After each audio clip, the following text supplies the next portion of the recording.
නමෝ තස්ස භගවතෝ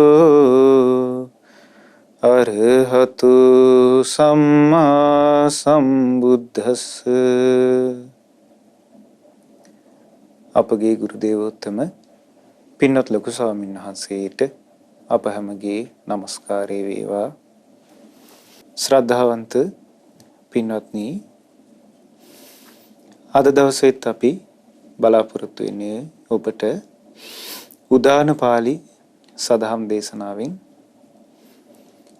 බුදුරජාණන් වහන්සේ වදාළ උදාන ගාථාවක් ඇතුළත් සූත්‍ර දේශනාවක් කියලා දෙන්න. පින්වත්නි, මේ විස්තරේ චිරප්‍රසිද්ධ කතාන්දරයක් සමයි අද ඉගෙන ගන්න.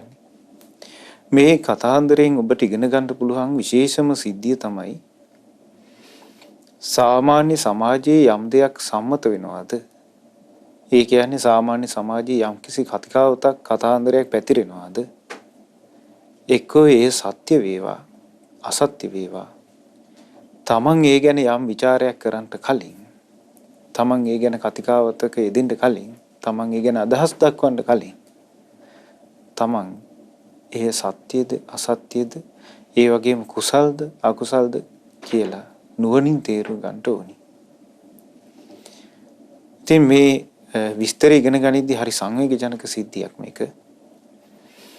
ඔබට මේ කතාන්දරය ඉගෙන ගන්නකොටම තේරෙයි මේ සමහර විට Tamanට අදාළ නැති දේවල් වලට, ඊළඟට Tamanට කිසිසේත්ම වැදගත් නැති දේවල් වලට කතා කරන්න ගිහිල්ලා බොහෝ දිනකට අයහපත වෙච්ච විස්තරයක්. මේ දේශනාවට සම්බන්ධ වෙන්නේ පින්වත්නි සුන්දරී පරිබ්‍රාජිකාව. එතකොට ඔබ විස්තරේ දැනටමත් මතකේ ඔබට සිහියට එනවා ඇති. සුන්දරී සූත්‍රය, සුන්දරී පරිබ්‍රාජිකාව අරබයා වදාළ උදානේ. ඒ දවස්වල බුදුරජාණන් වහන්සේ වැඩ සිටියේ සවැත් නුවර ජේතවනාරාමයේ. ඒ කාලේ පින්වත්නි සවැත් නුවර හිටපු බොහෝ ජනතාව බුදුරජාණන් වහන්සේ ගැන චිත්ත ප්‍රසාදයෙන් හිටියා. අපි අහලා තිනවා සවැත් නුවර කෝටි 7ක ජනතාවකගෙන් කෝටි 5ක පමණ පිරිසක් මාර්ගඵල අවබෝධ කරලා හිටියා කියලා. එතකොට බුදුරජාණන් වහන්සේගේ ශ්‍රාවක පිරිස සවැත් නුවර වැඩි වීගෙන ගියා. භික්ෂු භික්ෂුණී උපාසක උපාසිකා වශයෙන් සිව්වණක් පිරිස බහුල වශයෙන් වැඩි වුණා. අන්‍යාගමික පිරිස ඒ විදිහට වැඩි වුණේ නැහැ. ඉතින් ওই කාලේ භාග්‍යතුන් වහන්සේට බහුල වශයෙන් සත්කාර ලැබුණා, පිදුම් ලැබුණා, යටහත් පැවතුම් ලැබුණා, සම්මාන ලැබුණා. එතකොට නොඑක් රාජරාජ මහාමාත්‍යවරු ඇවිල්ලා බුදුරජාණන් වහන්සේ මුණ ගැහෙනවා.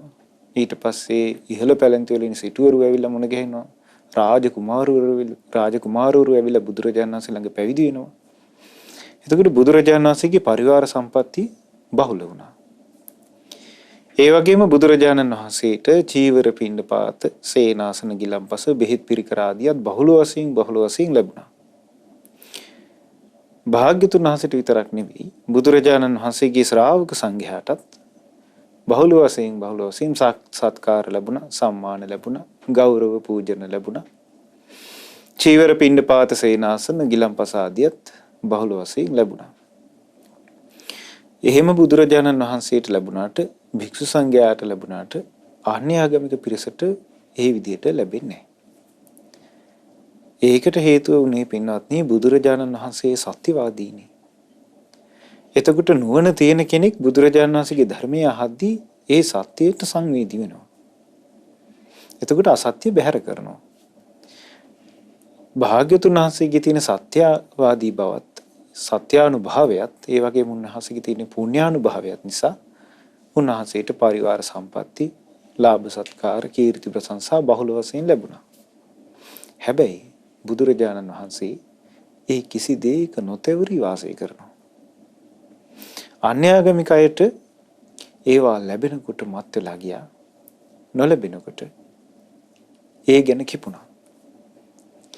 අද කාලේ වුණත් පින්වත්නි තැනකට යමක් බහුල වශයෙන් ලැබෙනවා නම් එක්ක කෙනෙකුට වේවා, ආයතනයකට වේවා, පන්සලකට වේවා, භික්ෂුවකට වේවා කාට හරි වේවා බහුල වශයෙන් ලැබෙනකොට නොලැබෙන අයට හට ගන්න යම් අකුසලයක් කුමක්ද? ඉරිසියාව. ආනෙදත් උකම වුණා. එතකොට ඒ අන්‍යාගමික තවුසෝ පිරිවැජියෝ නිගණ්ඨයෝ ඊළඟට නොඑක් බ්‍රාහ්මණවරු මේ අයත් ඔය කාලේ සවැත් නුවර භාග්‍යතුන් වහන්සේ වැඩ ඉන්න කිට්ටුවම ඉන්නවා. ඒගොල්ලන්ට මේවා නොලැබී යද්දී මේගොල්ලෝ කතිකා පිරිසක් එකතු වෙලා කතා කළා පරිබ්‍රාජිකයෝ පිරිසක් මේක හරි වැඩක් නෙවෙයි. ශ්‍රමණ ගෞතමයන්ටයි මේ සියල්ලම ලැබෙන්නේ. ඒ වගේම ශ්‍රමණ ගෞතමයන්ගේ ශ්‍රාවකයන්ටයි මේ හැමදේම ලැබෙන්නේ. මේකට අපි නිස්සද්ද විඳලා බෑ. මේ අපිට දැන් කිසිවක් නැති වෙලා යනවානේ. අපේ පිරිසත් කඩාගෙන මේ පැත්තට යනවානේ. අපි මේකට යමක් කරන්න ඕනේ කියලා දැන් මේගොල්ලෝ නොඑක් සැලසුම් හැදුවා. ඊට පස්සේ මේගොල්ලෝ කල්පනා කළා මේක මේ බුදුරජාණන් වහන්සේට සංඝයාට මේ විදිහට මේ සත්කාර සම්මාන ගෞරව පූජන ලැබෙන්නේ උන්වහන්සේගේ තියෙන ගුණ ගෝසාව නිසානේ. අපි මේක අපකීර්තියක් බවට පරිවර්තනය කළොත් මේ ගුණ ගෝසාව නැති කරොත් ඔය ලැබෙන දේවල් ඔක්කොම ඒගොල්ලන්ට නැති වෙලා ගිහලා අපිට ලැබෙයි. නොයි මිත්‍යා දෘෂ්ටියට මේ පරිබ්‍රාජිකයෝ ටික ආවා. දැන් බලන්න පින්නත්නි අද කාලේ ඔක වෙනසක් තියෙනවද කියලා. යම් කෙනෙක්ගේ කීර්ති ප්‍රශංසාව වැඩි වෙනවා නම් ඊළඟට එයාට ලැබෙන ලාභ සත්කාර වැඩි වෙනවා නම් ඒ නොලැබෙන අය ඉරිසියාව ඇති කරගෙන මොකද කරන්නේ? එයාගේ තියෙන ගුණ ගෝසාව මකන්න මහන්සි ගන්නවා. සමාජ මාධ්‍ය වලින් මේවා මොනවාරි ක්‍රමයකින් මඩ ගන්නවා. එතකොට මේ මඩ ගැහිල්ල තුලින් ඒගොල්ලෝ කල්පනා කරන්නේ එයාට ලැබෙන කීර්ති ප්‍රශංසාව නැතිලා Tamanට ලැබෙයි කියලා. එතකොට ඒ කාලේ මිනිස්සුන්ගේ මේ කාලේ මිනිස්සුන්ගේ මේ කෙලෙස් වල ලොකු වෙනසක් අපිට දකින්න නෑනේ. ඊට පස්සේ මේගොල්ලෝ ගියා සුන්දරී කියලා තරුණ පරිබ්‍රාජිකාවක් ඉන්නවා. රූප සම්පත්තියෙන් යුතු. ඈව හම්බෙන්න සුන්දරීගේ ආරාමයට ගියා. ගිහිල්ලා මේ පිරිවැජියෝ එතන ඒ සුන්දරීගේ පරිබ්‍රාජකාරාමයට ගිහිල්ලා එතන වාඩි වෙලා ඉඳිද්දී සුන්දරී ඇවිල්ලා වන්දනා කළා. වැන්දට පස්සේ මේ පරිබ්‍රාජකවරු අහක බලාගත්තා. දෙවෙනි වතාවෙත් වන්දනා කළා. එතකොට නිස්සද්ද වුණා. තුන්වෙනි වතාවෙත් වැන්දා නිස්සද්ද වුණා. එතකොට මේ සුන්දරී අඬන්න පටන් ගත්තා. අනේ ගැත්තීට අනුකම්පා කරනසේක්වා. ඔබ වහන්සේලාගේ දාසීට අනුකම්පා කරනසේක්වා. අනේ ස්වාමීනි ඔබ වහන්සේලාට මම ජීවිතෙත් පූජා කරලා තියෙන්නේ. අනේ මගෙන් ඔබ වහන්සේලාට වරදක් වුණාද කියලා ඇඬුවා. එතකොට කිව්වා උඹට කිසි වගක් නැහැ මේ අපිට වෙලා තියෙන විපත්තිය ගැන. උඹ මේ ගැන කිසි කැක්කුමක් නැතුව සැහැල්ලුවෙන් ඉන්නවා. දැන් බලපන් අපිට වෙලා තියෙන ප්‍රශ්නේ කියලා. අනේ ස්වාමීනි මගෙන් මොකද්ද කෙරෙන්න ඕනේ? හරි උඹ අපිට පොරොන්දු වෙනවද අපි කියන දේක් කරනවා කියලා? ඔව් මම කරනවා කිව්වා. ඊට පස්සේ කිව්වා එහෙනම් අපි කියන විදිහට මෙන්න මේ විදිහට වැඩේ කරපන් කිව්වා. හොඳට සුදු පිරුවට ඇඳගනින් කිව්වා. ලස්සනට කොණ්ඩ පීරලා ඊළඟට මල් පහන් සුවඳ දුම් අරගෙන ඊළම්පස හදාගෙන ලෑස්ති වෙන්න කිව්වා සෑදහැවත් උපාසිකාවක් විදිහට ශ්‍රමණ ගෞතමයන්ගේ. ඊට පස්සේ උඹ ජේතවනාරාමයට ඵලයන් කිව්වා. දැන් බලන්න එතකොට මේගොල්ලන්ගේ කුමන්ත්‍රණනේ. දැන් එතකොට අපේ බුදුරජාණන් වහන්සේගේ ජීවිතේ මේගොල්ලන්ගේ ජීවිතය කොච්චර වෙනස්ද බලන්න. ලාභ සත්කාර උදෙසානේ මේ සියල්ලම මේගොල්ලෝ කරන්නේ. බුදුරජාණන් වහන්සේ ජේතවනාරාමේ වැඩ ඉන්නවා. භාග්‍යතුන් වහන්සේ ධර්මයේ දේශනා කරනවා. භික්ෂු භික්ෂුණී උපාසක උපාසිකා පිරිස ධර්මයේ ශ්‍රවණය කරනවා. ධර්ම දේශනාව අවසන් වෙලා උපාසක උපාසිකාවෝ ජේතවනාරාමෙන් පිටත් වෙනකොට මේ සුන්දරී ලස්සනට සැරසිලා සුවඳ ගවසාගෙන මල් පහන් අරගෙන ජේතවනාරාමයට යනවා. එතකොට ඔය පාරේ ජේතවනාරාමයට යන පාරේ මිනිසුන්ට පේන්න යද්දී මිනිස්සු ඇහුවා කොහෙද බොල යන්නේ කියලා. එතකොට කිව්වා මම මේ භාග්‍යතුන් වහන්සේ මුණ ගැහින්න යන්නේ කිව්වා. එතකොට කිව්වා මිනිස්සු මේ දැන් අවශ්‍ය වෙලා තියෙන්නේ භාග්‍යතුන් වහන්සේ මුණ ගැහින්න සුදුසු කාලේ නෙවෙයි. බුදුරජාණන් වහන්සේ ධර්මයේ දේශනා කළ ඉවරයි කිව්වා. නෑ මම පෞද්ගලිකව උන්වහන්සේ මුණ ගැහිලා කතා බහක් තියෙනවා මම ඒක නිසා යන්නේ කිව්වා.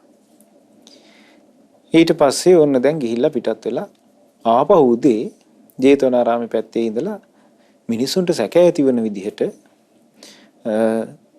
කොණ්ඩේ කඩා දාගෙන සලු ඇඳ ඇඳ ආපහු එළියට එනවා. දැන් ඇත්තටම මෙයා ජේතවනාරාමයේ ඇතුළේ ඉඳලා නෙවෙයි එන්නේ. මිනිසුන්ට අඟවනවා. ඊට පස්සේ දැන් මේක දවස් කීපයක් මෙහෙම සිද්ධ වෙනකොට මිනිස්සු අතරේ යම් යම් සැක සංකා කතා බහ ගියා. ශ්‍රද්ධාවන්ත මිනිස්සු මේක පිළිගත්තේ නැහැ. සමහර මිනිස්සු මේක අතර මේ කතා බහ ගියා. මේකට සමහරට අර පිරිවැජියොත් උදව් කරන්න ඇති මේ කතා බහ මීට පතුරවන්න. දැන් ඔන්න කතාව කසුකුසු පිට හැමතැනම පැතිරිලා ගියා. ටික දවසකින් මේ සුන්දරීට වෙච්ච දෙයක් නැති වුණා. ඊට පස්සේ අන්‍යාගමික පරිබ්‍රාජකයෝ මිනිස්සු අතරේ කලකෝලාහලයක් ඇති කරා, කතා බහක් ඇති කරා, කට කතාව පැතිරුවා. අර සුන්දරී ඉස්තර මේ ජේතවනාරාමයට යන පාරේ හවස් කරේ ගියා. උදේ පාන්දරයකින් එළියට ආව. දැන් දකින්න නෑ මොකද්ද මෙතන තියෙන ප්‍රශ්නේ කියලා මිනිස්සු අතර කතාව පැතිරුවා. ඊට පස්සේ පරිබ්‍රාජකයෝම පාරට බැස්සා මේක වෙනුවෙන් කතා කරන්න. කොසල් රජුරුන්ගේ මාලිගාවටත් ගියා. කොසල් රජුරුන්ගේ මාලිගාවට ගිහිල්ලා රජුරුන් කිව්වා රජතුමනි සුන්දරී කියලා අපේ පරිබ්‍රාජිකාවක් හිටියා. ඇය මෑත කාලෙක ඉඳලා මේ අපිත් එක්ක තියෙන සම්බන්ධය නැති වෙලා ශ්‍රමණ ගෞතමයන් හම්බ වෙන්න ඕනි කියලා ගියා. අපිට ආරංචි ජේතවනාරාමේ පැත්තේ ගියා කියලා. දැන් ඇයට වෙච්ච දෙයක් නැහැ. මේක ගැන රජතුමනි අපිට සැකයි කිව්වා. එතකොට දැන් රජුරු ඇහුවා එහෙනම් කොහෙද ඕගොල්ලන්ට සැක කිව්වා. අපිට මේක ජේතවනාරාමේ බලන්න ඕනි කිව්වා. ඊට පස්සේ රජුරු කිව්වා එහෙනම් හොඳයි ජේතවනාරාමේ බලන්න කියලා. එතකොට ඔක්කොම පිරිවැජියු ගිහිල්ලා ජේතවනාරාමෙට එකපාරම කඩා වැදිලා කුටි ඇස්සේ යනවා, ඇඳම් පෙරලනවා, ඊළඟට තියෙන බඩු මුට්ටු අදිනවා. දැන් මේගොල්ලෝ බොරුවට හොයනවා. ඊට පස්සේ ගිහිල්ලා පිටිපස්සේ මල් දාන දියාගලක් තියෙනවා. මල් එකතු වෙච්ච. ඒ දියාගල ඇතුලේ එක මිනිහෙක් කෑ ගැහුවා පිරිවැජියෙක් මේ බලාපල්ලා මොකක් හරි තියෙනවා කියලා. ඒක ඊට පස්සේ අර සුන්දරී මරලා මේගොල්ලෝ හංගලා තිබිච්ච තැනින් එළියට ඇදලා ගත්තා. මේගොල්ලෝ පාතාලේ පිරිසකට කොන්ත්‍රාත්තු දීලා තමයි මැරෙන්නේ. ඊට පස්සේ ඔන්න ලෑලි තට්ටුවක තියාගෙන අන්‍යාගමික පිරිවැජියෝ ටික මේ සුන්දරීගේ මිනිය තියාගෙන මුළු සවැත් නුවර නගරේම කෑග ගහනවා ඔය බලාපල්ලා. උඹලා මේ ශ්‍රමණ ගෞතමයන්ටත් පැහැදිලා හිටියා. ශාක්‍ය පුත්‍ර වූ ශ්‍රමණයන්ගේ වැඩ මේ බලාපල්ලා. ශාක්‍ය පුත්‍ර වූ ශ්‍රමණයන්ට කිසි ලැජ්ජාවක් නැහැ. එවුන් දුස්සීලයි. බොරු දොඩනවා. බඹසරෙන් යුක්ත නැහැ. ඊළඟට පවට ලැජ්ජාවක් නැහැ. දුස්සීලයි. ධර්මයේ හැසිරෙනවා කියා බොරු කරනවා. සමසිතින් හැසිරෙනවා කියලායි කියන්නේ. බ්‍රහ්මචාරී කියලායි කියන්නේ. සත්‍යවාදී කියලායි කියන්නේ. කලන දහම් තියනවා කියලා ප්‍රතිඥා දෙන්නේ. බලාපල්ලා මෙවුන්ගේ වැඩ දැන් මේ අද අතටම මාට්ටු වුණා. මුන්ට මහානකමක් නැහැ, මෙවුන්ට බඹසරක් නැහැ කියලා හැමෝම තැනම බැන අර මිනිහ කරේ තියාගෙන යනවා. මේ සූත්‍රයේ තියෙන හතර මං හන්දියක් ගානේ ගිහිල්ලා මේ අපකීර්තිරාවේ මේගොල්ලෝ පතුරවනවා කියලා. දැන් පින්වත්නි මේ යුගයේ මේක පතුරවන මාධ්‍යයක් නැහැනේ. අද කාලේ නම් මේ සමාජ මාධ්‍යක දැම්මම හැම තැනම පැතිරෙනවා. මේ කාලේ ඒ කාලේ තිබිලා තියෙන්නේ මේක කටෙන්ම පතුරවන්න ඕනි කතාව. ඊට පස්සේ මේගොල්ලෝ ගිහිල්ලා දැන් හැම තැනම මේ කතාව පැතිරෙද්දී මිනිස්සු ශ්‍රද්ධාව තියන අයත් උතන ඉන්නවා, ශ්‍රද්ධාව නැති අයත් ඉන්නවා.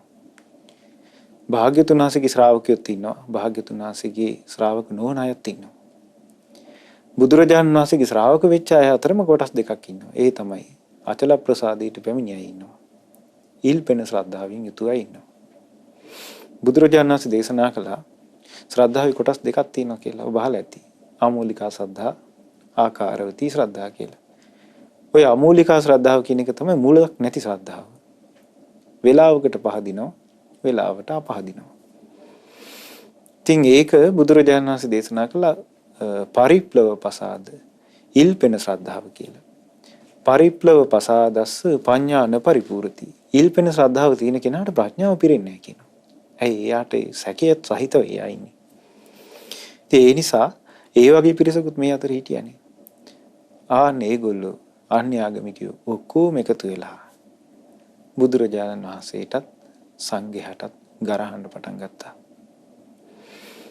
පහවදා උදේ භික්ෂු සංඝයා පාසිරු රැගෙන සවැත් නුවරට පිඬුසිඟා වඩිද්දී මිනිස්සු ආක්‍රෝෂ කරනවා, පරිභව කරනවා, පරුස වචනින් බනිනවා. ඉතින් අසභ්‍ය වචන වලින් බනිනවා, පරිභව කරනවා, පීඩාවට පත් කරනවා සංඝයා. දානි දෙන්නේ. ඉතින් මිනිස්සු බනින්නේ මෙන්න මෙහෙම. මේ ශාක්‍ය පුත්‍ර ශ්‍රමණයන්ට ලැජ්ජාවක් නැහැ. දුස්සීලයි. පවිතු ධර්මයන්ගෙන් යුක්තයි. මුන් බොරු දොඩු නැහැ. බඹසරින් තොරයි. නමුත් මෙවුන් අපිට නම් කියන්නේ අපි ධම්මචාරී, අපි බ්‍රහ්මචාරී කියලා. නමුත් දැන් මේ උන්ගේ යථා ස්වභාවය එළි වුණා කියලා මිනිස්සු ගරහන්න පටන් ගත්තා. බනින්න පටන් ගත්තා. එතකොට ওই විදිහට බනිද්දි බැනලා දැන් මේ මිනිස්සු කියනවා එහෙම ශ්‍රමණ මේගොල්ලෝගේ බඹසරකින් යුක්ත නම් කෙසේනම් මේ ස්ත්‍රියක දූෂණය කරලා මල් ඇතුලේ හංගලා තියන්නද කියලා මිනිස්සු බනිනවා. දැන් පින්වත්නි ඔය විදිහට මේ වගේ මේ බැනපු පිරිසකුත් හිටියා. හැබැයි මේ ගැන නිස්සද්දව භාග්‍යතුන් වහන්සේගේ අචල ප්‍රසාදයට පත්වෙච්ච පිරිස කල්පනා කළා මේකේ මොකක් හරි ප්‍රශ්නයක් තියෙනවා, මේක සිද්ධ විය යුතු එකක් නෙවෙයි, මේක වැරදි දෙයක්. බුදුරජාණන් වහන්සේ භික්ෂු සංඝයාටින් කවදාවත් මේ වගේ දෙයක් සිද්ධ වෙන්නේ නැහැ කියලා.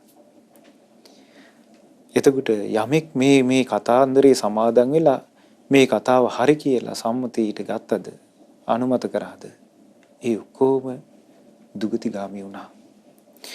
ඔන්න දැන් බුදුරජාණන් වහන්සේ ළඟට ඇවිල්ලා භික්ෂු සංඝයා කිව්වා ස්වාමීනි, අද මෙහෙම පිණ්ඩපාතේ වඩිද්දී මෙන්න මේ වගේ අපකීර්තිතාවයක් පැතිරුණා.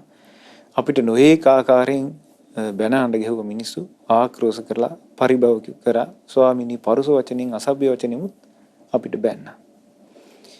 එතකොට බුදුරජාණන් වහන්සේ වදාලා බලන්න ශාස්ත්‍රුත්වය කොයිතරම් මේ බුදුරජාණන් වහන්සේගේ ඉවසීමේ ගුණය කොයිතරම් ඉහළට පිහිටලා තිබ්බද කියන්නේ. බුදුරජාණන් වහන්සේගේ ශ්‍රාවකෙක් වෙලා ඉන්න කොසල් රජුරු, බුදුරජාණන් වහන්සේගේ ශ්‍රාවකෙක් වෙලා ඉන්න අනාථපිණ්ඩික සිටුතුමා, විසාකා මහෝපාසිකාව, ගොඩාක් ප්‍රභූ පැලැන්තියයි භාග්‍යතුන් වහන්සේගේ ශ්‍රාවකයෝ වෙලා ඉන්නවා. භාග්‍යතුන් වහන්සේ කිසි කෙනෙකුට දැනුම් දුන්නේ නැහැ. කොසල් රජුරන්ට මේකේ සාධාරණ ඉෂ්ට කරන්න කියලා කිව්වේ නැහැ. බලන්න බුදුරජාණන් වහන්සේගේ ඉවසීම. භාග්‍යතුන් වහන්සේ වදාරනවා මහණෙනි කලබල වෙන්න එපා. ඔය සද්දේ බොහෝ කල් තින්නේ. සතියක් ඉවසන්න. සතියකින් පස්සේ ඔය සද්දේ අතුරුදහන් වෙලා යනවා. ඔය මිනිස්සු බණින එක නැති වෙලා යනවා කියලා. මහණෙනි ඔය විදිහට දැන් ඔබ පිණ්ඩපාතේ වඩිද්දී මිනිස්සු අභූතයෙන් අසභ්‍ය පරුස වචන වලින් චෝදනා කරනවානේ. ආක්‍රෝෂ පරිභව කරනවානේ. එතකොට මහණෙනි ඒගොල්ලොන්ට මෙන්න මේ ගාථාවකින් මේ උත්තරේ දෙන්න කිව්වා. ඊට පස්සේ භාග්‍යතුන් වහන්සේ භික්ෂු සංඝයාට ඒ ගාථා රත්නේ කියලා දුන්නා. මේ ගාථා රත්නේ පින්වත්නි ධම්මපදීත් ඇතුළත් වෙනවා. ගාථාව තමයි මෙන්න මේක. අභූතවාදී නිරයං උපේති යෝචාපි කତ୍වා න කරෝමීති චාහ උභෝපි තේ පෙච්ච සමා භවಂತಿ නහීන කම්මා මනුජා පරත්තාති. ඒ කියපු ගාථාවේ තේරුම තමයි මේක. අභූතෙන් චෝදනා කරන අය නිරේටමයි යන්නේ. අභූතවාදී නිරයන් උපේති. බොරුවෙන් චෝදනා කරොත් ඒගොල්ලෝ නිරේට ඇදගෙන යනවා. ඊළඟට යම් කෙනෙක් තමන් වැරද්දක් කරලා හිට ඒක කරේ නෑ කියලා කියනවනම් ඒගොල්ලොත් නිරේට යනවා. එතකොට වැරදි කරපු අයත් නිරේට යනවා. අභූතෙන් චෝදනා කරන අයත් නිරේට යනවා. ඊළඟට තියෙන එක උභෝපිතේ පෙච්ච සමාභවಂತಿ. ඒ දෙපිරිසටම සිද්ධ වෙන්නේ ඕන ඔය වගේ දෙයක් කිව්වා. නිරේට ඇදගෙන යන එක. හැබැයි මේ මිනිස්සු ඔක්කොම මරණින් පස්සේ පරලොවදී ওই දෙගොල්ලෝම දුක් විපාක වලින් පීඩාවටපත් වෙලා විලාප තියනවා කිව්වා.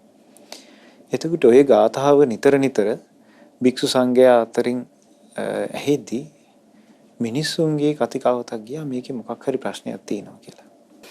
ඊට පස්සේ පින්වත්නි රජුරු ළඟටත් මේ කතාව ගියා. මේ භික්ෂු සංඝයා මෙන්න මෙහෙම ගාථාවක් කියනවා.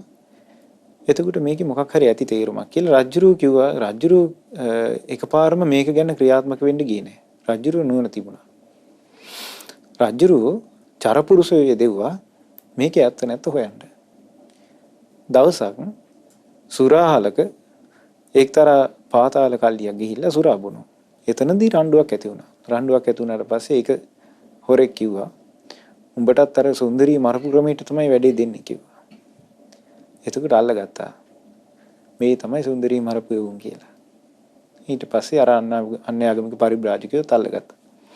අල්ලගෙන රජුරු දඬුවම් කළා. රජුරු දඬුවම් කළා ඒගොල්ලන්ට දඬුවමක් දුන්නා. දැන් උඹලා භාග්‍යවතුන් වහන්සේගේ භික්ෂු සංඝයාගේ තිබිච්ච කීර්ති ප්‍රශංසාවේ නැති කරා. කීර්තිරාවේ නැති කරා.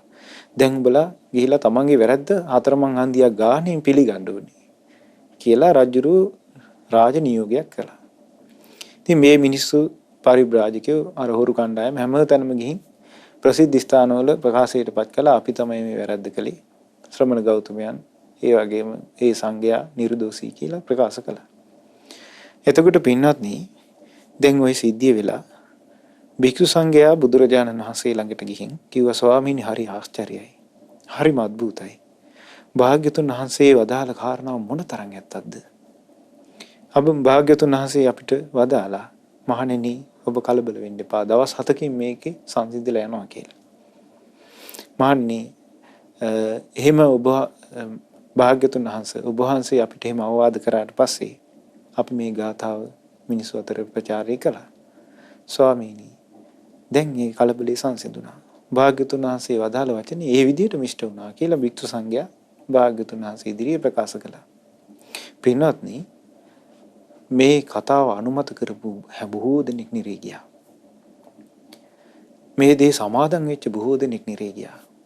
ඒකල ඒ වැරද්ද නොකර ඒක සමාදන් වෙලා ඒක හරි කියලා පිළිගත් ඔක්කොම නිරේ ගියා. මහා නිරය සමහර විට අදටත් විඳවනවා ඇති.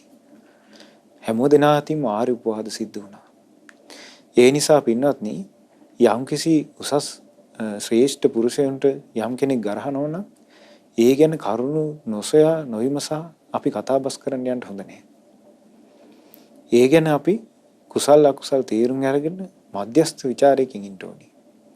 ඒක ඔබ හොඳට තේරුම් ගන්න පින්වත්නි. ඊට පස්සේ දැන් ඔන්න භාග්‍යවතුන් වහන්සේ ඒ අවස්ථාවේ මේ භික්ෂු සංඝයා භාග්‍යවතුන් වහන්සේ ගැන වර්ණනා කරද්දී බුදුරජාණන් වහන්සේ මෙන්න මේ උදාන ගාථාව ඒ අවස්ථාවේ වදාලා. තුදන්ති වාචාය ජනා අසඤ්ඤතා සරේහි සංගාම ගතං වකුංජරං සුත්වාන වාක්‍යං පරුසං උදීරිතං අදිවාසයේ භික්ඛු අදුට්ඨ චිත්තෝති. මේ ගාථාව හරි ලස්සනයි. සංවරකමක් නැති අඥාන මිනිස්සු වචන වලින් විදිනවා. හැබැයි යුද්ධයට ගිය ඇත්රජිකුට හතුරු එකතු වෙලා ඊතල වලින් විදිනවා වගේ තමයි ඒක. නමුත් තරහ සිතින් තොරව ඉන්න භික්ෂුව අනුන් කියන දරුණු කතා ඉවසගෙන නිස්සද්දව ඉන්නවා. ඒ භික්ෂු සංඝයා දැකලා අපගේ භාග්‍යතුන් වහන්සේගේ මුවින් මෙන්න මේ ලස්සන උදාන ගාථාව නිරායාසයෙන් ගලා ගියා. තුදන්ති වාචාය ජනා අසඤ්ඤතා සරේහි සංගාම ගතං වකුංජරං සුත්වාන වාක්‍යං පරුසං උදීරිතං අධිවාසයේ භික්ඛු අදුට්ඨ චිත්තෝති. සාදු සාදු සාදු. අද දින උදාන පාළි සදහම් දේශනාව සඳහා අනුග්‍රහය දරන්නේ ඕස්ට්‍රේලියාවේ පදිංචි පින්වත් චන්ද්‍රලාල් පද්මසිරි මහත්මයා සහ යොෂානි මදුරිකා දියණිය සමීනා යුරේනි දියණිය මුණුබුරන් සහ මිනිබිරිය විසින් රැස්කල සියලු පුණ්‍ය ධර්මයන් අපි පළමුවෙන්ම පින් කැමැති සියලු දෙවියන්ට අනුමෝදන් කරමු. පින් කැමැති සියලු දෙවියෝ මේ පින් අනුමෝදන් වෙත්වා දෙවියන්ගේ රැකවරණයත් ආරක්ෂාවත් අද දින ධර්ම දානයේ දෙන පින්නතුන්ටත් ධර්ම ශ්‍රවණය කළ ඔබ හැම දිනාටත් සැලසේවා. දෙවියන්ට ධර්ම අවබෝධය පිණිස මේ පුණ්‍ය ධර්මයේ උපකාර වෙත්වා. මේ පරලෝකීය KSL මල්කාන්ති මෑණියන්ට අමේලිස් කුරුවිට පියාණන් සහ ඇසලින් කිරියම්මාට මේ පින් අනුමෝදන් වෙත්වා.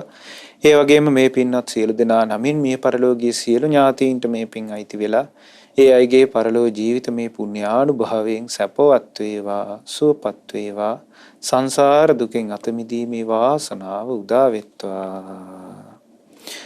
සුජීවත්ව සිටින පවුලේ දූ දරුවන් මුණුබුරු මිනිබිරියන් ඇතුළු සියලු දෙනාට මේ පින් අනුමෝදන් වෙලා සුවසේම ජීවිත ගත කිරීමේ වාසනාව ලැබේවා. නිදුක් නිරෝගී සුවපත් භාවයේ චිරජීවනයේ සැලසේවා.